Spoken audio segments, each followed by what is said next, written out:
सबसे पहले मैं आपको बताना चाहती हूँ कि म्युनिसिपल कॉरपोरेशन ऑफ दिल्ली नगर निगम की एक लाइब्रेरी है, हरदयाल लाइब्रेरी, जो कि एक हेरिटेज लाइब्रेरी है 160 साल पुरानी, जिसकी शुरुआत 1862 में हुई। और इतनी अहम लाइब्रेरी जिसमें ना सिर्फ दिल्ली से बल्कि पूरे देश से बच्चे पढ़ने आते हैं और ऐसी किताबों की धरोहर इन लाइब्रेरीज में है। इसकी कुल मिला के 33 ब्रांच हैं हेडक्वार्टर को मिला के। और आज इस मीडिया के माध्यम से मैं आपको बताना चाहती हूँ, हरदयाल लाइब्रेरी की चलाने की जो जिम्मेदारी है वो एक मैनेजमेंट कमेटी को होती है, जिसमें 6 सदस्य होते हैं और अहम 3 जो की पोजीशंस इसमें लाइब्रेरी की मैनेजमेंट कमेटी में होती हैं। जो मेयर है वो चेयरमैन रहता है लाइब्रेरी का, सेक्रेटरी होता है, ज्वाइंट सेक्रेटरी रहता है। आम आदमी पार्टी की सरकार जब से नगर निगम में आई है, और उससे पहले आप सबको मालूम है कि 15 साल भारतीय जनता पार्टी ने नगर निगम में राज किया।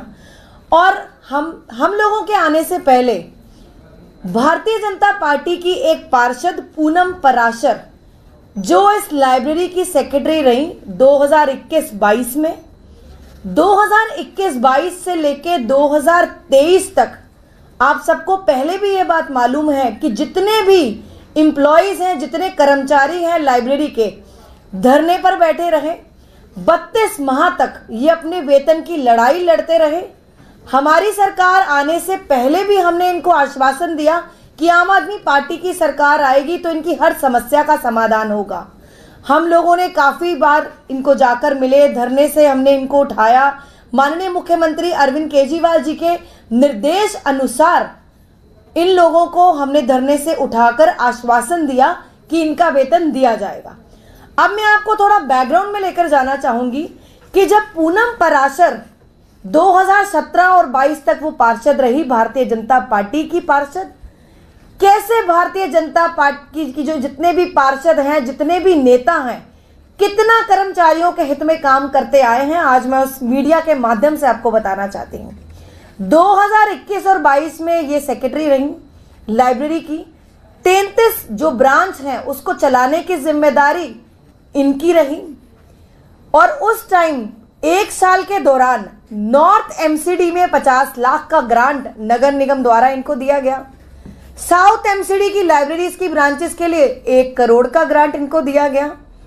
ईस्ट एमसीडी की लाइब्रेरीज के लिए इनको 35 लाख का जो है ग्रांट नगर निगम द्वारा दिया गया। एमसीडी द्वारा एक ही जिम्मेदारी है, सिर्फ और सिर्फ सेक्रेटरी को ग्रांट देना और उस ग्रांट को कैसे यूटिलाइज करना है, कैसे वेतन देना है, कैसे ब्रांचेस को ठीक करना है, एसी ठीक कराना है, बिजली के बिल भरने हैं, वो जिम्मेदारी सेक्रेटरी की रहती है। मैनेजमेंट कमेटी के पास पूरी पावर इस लाइब्रेरी को चलाने की रहती है। पर अब आप देख सकते हैं 2 कंप्लेंट्स, अभी तो 2 आई हैं,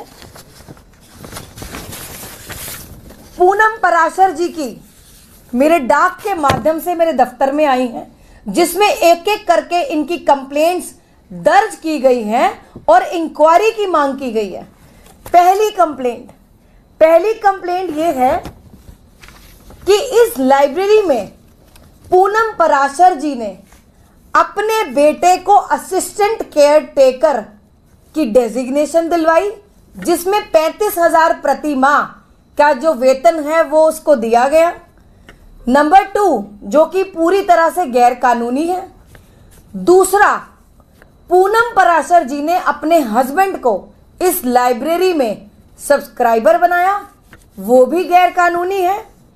दूसरा, अपनी पावर और पोजीशन को मिसयूज करके, दुरुपयोग करके, जो कर्मचारी दिन और रात शाम तक उस लाइब्रेरी में काम करते थे, उनको पकड़ के घर ले जाकर अपने घर के काम करवाए।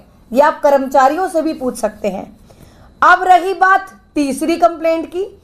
तीसरी कंप्लेंट है पूरे 1 साल तक बिजली का बिल नहीं भरा गया। मैं पूछना चाहूंगी भारतीय जनता पार्टी से कि अगर नगर निगम द्वारा ग्रांट दी गई तो 1 साल तक बिजली का बिल क्यों नहीं भरा गया?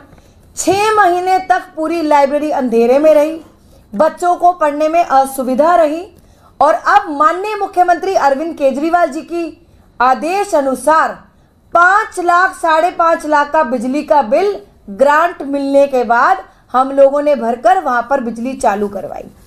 अब अगली कंप्लेंट है कंप्लेंट नंबर 4। जो भी ग्रांट दी गई उसका पूरी तरह से दुरुपयोग किया गया। किताबों में दिखाया गया कि इतनी किताबें खरीदी गई जिसका कोई पुख्ता सबूत ये पूनम पराशर जी नहीं दे पाई।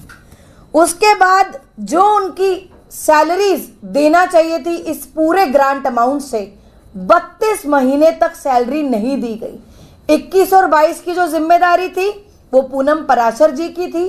उसके बाद स्पेशल ऑफिसर आ गए, नगर निगम को स्पेशल ऑफिसर ने चलाया, पर उसके बाद भी 2023 तक वो खुद को हरदयाल लाइब्रेरी का सेक्रेटरी मानती रही, वो भी गैर कानूनी था। जब मैं आपको बताऊं, मैनेजमेंट कमेटी के जितने भी मेंबर्स होते हैं वो पार्षद होते हैं। बेशक मेयर जो है वो चेयरमैन रहता है, सेक्रेटरी भी पार्षद होना चाहिए, जॉइंट सेक्रेटरी भी पार्षद होना चाहिए। जब वो पार्षद ही नहीं रही, 2022 में उनका टेन्योर खत्म हो गया, वो 23 तक खुद को पार्षद मानती रही और जो सुविधा उनको दी गई गाड़ी की और अपने चेक को साइन करने की अथॉरिटी है उसको भी मिसयूज करती रही। अब ये कंप्लेंट्स मेरे डाक में, मेरे ऑफिस में आई हैं और इसमें साफ शब्दों में सीबीआई इंक्वायरी मांगी गई है। और अब मैं इस मीडिया के माध्यम से मैं कहना चाहती हूं कि हरदयाल लाइब्रेरी को हम बचाना चाहते हैं, कर्मचारियों के हित के बारे में सोचना चाहते हैं। आम आदमी पार्टी की प्राथमिकता शिक्षा की हमेशा से रही है, जैसे आप जानते हैं। ऐसी लाइब्रेरी जहां से बच्चों का भविष्य बनता है, ऐसी लाइब्रेरी जहां पे यूपीएससी के बच्चे आकर पढ़ते हैं और आईएएस और आईपीएस बनते हैं, इस लाइब्रेरी को बचा के कर्मचारियों के हित के बारे में सोचते हुए मैं मांग करती हूं और मैं निर्देश देती हूं कि उस पर इंक्वायरी बिठाई जाए। ऐसे ऐसे आंसू मैंने कर्मचारियों के आंखों में देखे जिनको अपना घर पालने में 32 महीने दिक्कत हुई, अपने घर में रोटी खिलाने में दिक्कत हुई और एक कर्मचारी की बिटिया की शादी पर वो हमारे पैरों पर गिराई। मुझे लगता है कहीं ना कहीं ऐसा तरसाया भारतीय जनता पार्टी के नेताओं ने इन कर्मचारियों को कि वो रो पड़े जब उनको हम माननीय मुख्यमंत्री अरविंद केजरीवाल जी के पास लेकर गए। 2021 की 5 महीने की सैलरी हमने इस बार जो हमने ग्रांट मिली 2 करोड़ के आसपास की, हमने उनकी 5 महीने का वेतन दिया। मैं आश्वासन देती हूं कर्मचारियों को, अब अगले फाइनेंशियल ईयर में जो ग्रांट मिलेगी उनको पूरी तनख्वाह हम देंगे। और पर ऐसे नेताओं को भारतीय जनता पार्टी के जो समाज सेवा में नहीं आए, जो कर्मचारियों के हित के बारे में नहीं सोचते, वो बच्चों के भविष्य के बारे में नहीं सोचते, ऐसे नेताओं पर इंक्वायरी बैठनी चाहिए। तो मैं इस मीडिया के माध्यम से अधिकारियों को निर्देश देती हूं कि इस पे इंक्वायरी बिठाई जाए और इन कर्मचारियों को इंसाफ दिया जाए। बहुत बहुत धन्यवाद।